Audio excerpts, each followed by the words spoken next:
తెలంగాణ రాష్ట్ర పండుగగా గుర్తింపు పొందిన మేడారం జాతరను సీతక్క మంత్రి అయ్యాక మంత్రి కాకముందు అని రెండు రకాలుగా చెప్పుకోవచ్చు. 250 కోట్ల రూపాయలను తెలంగాణ ప్రభుత్వం మేడారం జాతరకు ఇవ్వడం అనేది చిన్న విషయం కాదు. వాటిని ఎలా ఉపయోగిస్తున్నారు, ఎలాంటి మార్పులు తీసుకొచ్చారు? మనకు ప్రతి జాతరకు కామన్గా 100 crores 110 crores అట్లా ఇస్తుంటారు.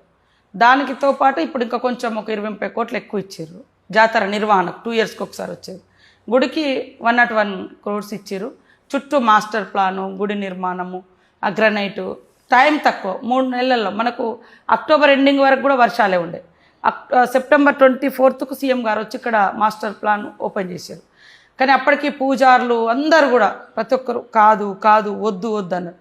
లేదు చూద్దామని ముఖ్యమంత్రి గారు మన ఇన్ఛార్జ్ మినిస్టర్గా పొంగులేటి గారికి బాధ్యత ఇచ్చారు. వారు కూడా మంచిగా తీసుకొని బాధ్యత చేశారు. నేను, సురేఖక్క, మా లక్ష్మణ్ ట్రైబల్ మినిస్టరు, ఇక్కడ అధికారులు, కలెక్టరు అందరూ కూడా బాగా కోఆర్డినేషన్ చేసి కంప్లీట్ చేయడం జరిగింది. ఇంకా చిన్న చిన్న పనులు ఉన్నాయి. అది జాతర అయిపోయిన తర్వాత కూడా ఇంకా ఈ మొత్తం చెట్లు పెట్టడం కానీ, ఇంకా ల్యాబ్స్ ఎక్కడెక్కడ ఉన్నాయి, గ్యాప్స్ ఎక్కడెక్కడ ఉన్నాయి, అవన్నీ కూడా అద్భుతంగా చేస్తాం. జాతర అయిన తర్వాత కూడా మళ్ళీ మీరు 2-3 నెలలకు మళ్ళీ రావాలి. అప్పుడు ఇంకా ఓపెన్గా క్లియర్గా కనిపిస్తుంది. వస్తాం.